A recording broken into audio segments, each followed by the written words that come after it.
tournament actually has been 3 out of 5 for those just now tuning in. Romance. Wearing that Neo Geo shirt. Always. KOF, ride or die.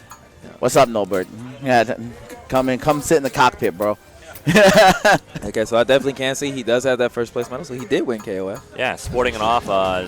Definitely something to be proud of. I mean, he took a lot of money home, too. $1,000 pop bonus for King of Fighters at this tournament. Oh, the $1,000 pop bonus? I did not know that. Community funded, actually, yeah. A couple local KOF players in Indianapolis actually saved up over the course of the year. We didn't have a clutch in 2016, and with the new KOF coming out, they really wanted to, generate a lot of excitement for this, and Romance gets flown out by Justin Wong. Pachu KOF is also here. So shout outs to Justin, shout outs to Pachu, and of course Romance. And shout outs to Wong Nation. Absolutely. The Wong Nation. Specifically funding Romance's trip here.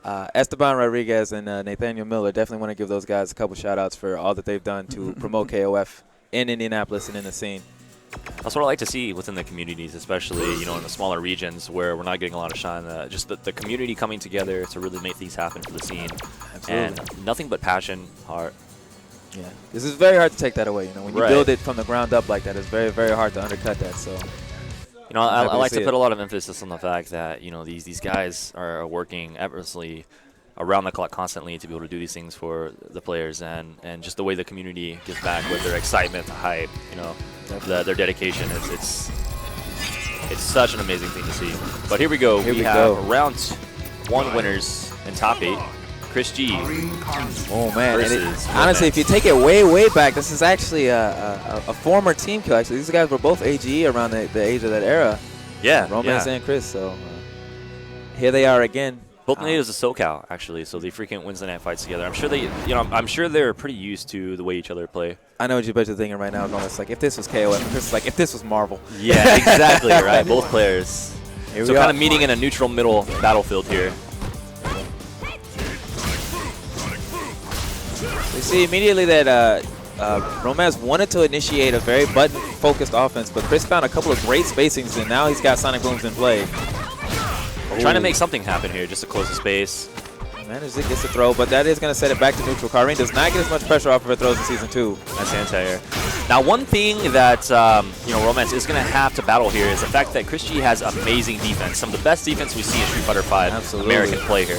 And a very, very strong setup game as well with this character and just with his playstyle in general. Loves to defend the neutral, but once he's ready, he absolutely explodes. As you saw there, got the stun and finished the round strong. He's going to get the flash kick after the double jab. Canceled it.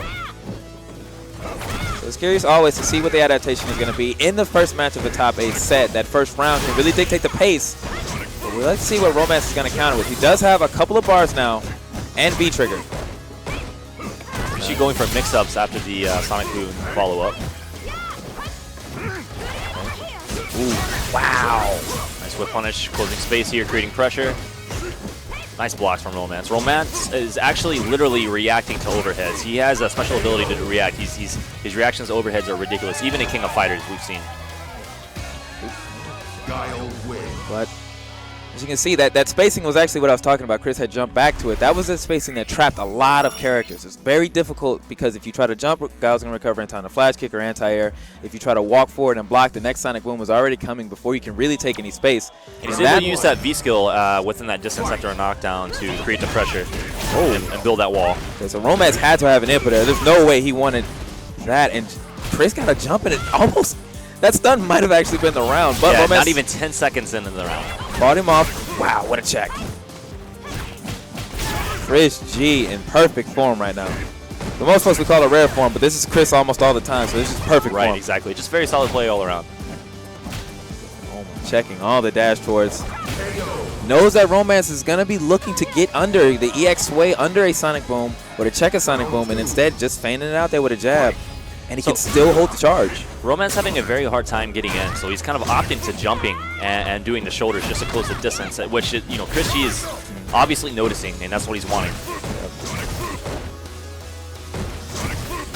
Oh my gosh, this is a very, very, very amazing set of games right now for Chris. He's just going to use the critical art here. He does have an opportunity to stun, but he's going to back up instead, allowing Karin to activate a V-trigger on Summer House, but Romance is very much still in this, though.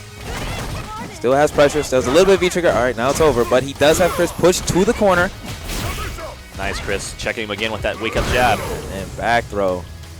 He's going to take it to 2-0. Of course, they both live in SoCal. Romance specifically mentioned Chris after he made top 8 as somebody he was very excited to play. So I wonder if it's one of those things where they may play very, very often. Just because the way Chris has been running not running the pace of the match right now, it seems very comfortable, and it's a type of comfort that I don't think is necessarily Guile Karin. You know, it feels it's a bit more so more a player on player type thing. So you know, when I like I said, you know, bringing up the fact that they are both from SoCal, it's almost inevitable that they do play each other quite often. And Chris being just a very smart player, so he's able to take any experience that he's had in the past with Romance, and he's applying it right here in this top 8 match. Right there, but you know, sometimes it takes that big stage, and sometimes that initial jolt that kind of breaks that barrier that a lot of people have with their demons. Right. And I'm gonna give the upper hand here to ChrisG just because I feel he's a more seasoned player in Street Fighter V. We've seen more results of him. We've seen more screen time. So already that V-trigger is almost out into very little effect. Chris still sitting on about 75%, and then the block there, but it's only -2 in V-trigger. So that was kind of a safe gamble for Romance to take. Right now, Chris has just put up an excellent defense. Yeah, he can't get in. He has not been able to really get in. He's had very few opportunities where he's really been able to mount strong offense. Yeah.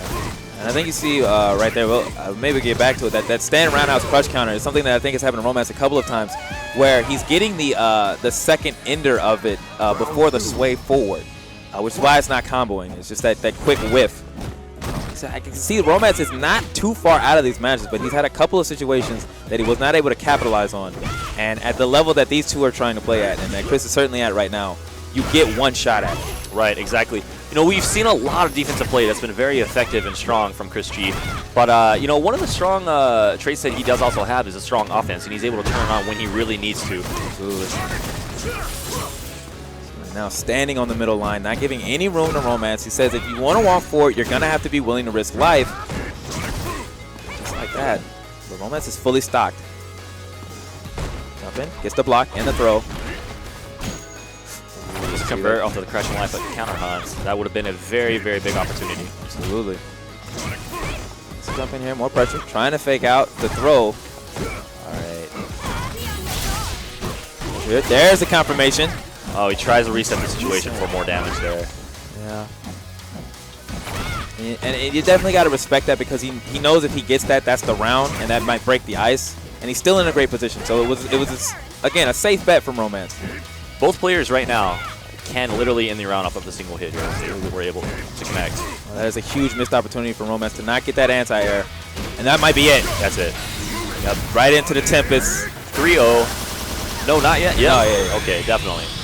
An unfortunate thing about the, you know, when a 900 health character against somebody playing like that matchup with Guile is that you are in the middle screen losing life to gain space, and then if Guile gets V-trigger, it means you've had to spend so much. You probably don't have enough. You definitely have to reevaluate your approach to him, because he's in a more prime position to be able to create damage off of you getting in. You know what I mean? You're slowly taking damage from normals and sonic booms at the like, but once he does have those bars stocked, you also have to realize that any hit could end the round for you. So up next, we're going to have Team Spooky. Yeah, it's me versus Diablo Bison. Versus Net Battles Diablo Bison. Okay. Out of respect for our streamer, I'm going to negate. I can run this for you if you. Oh yeah, I was just gonna do social real fast. I'm going to negate any of my bias, but I do have to get up there. I do have to leave a little parting blessing on my boy. As you can see, Indianapolis starting to rise up for our local player. All right, so Ida's going to jump on stage, and he's going to rep his boy here.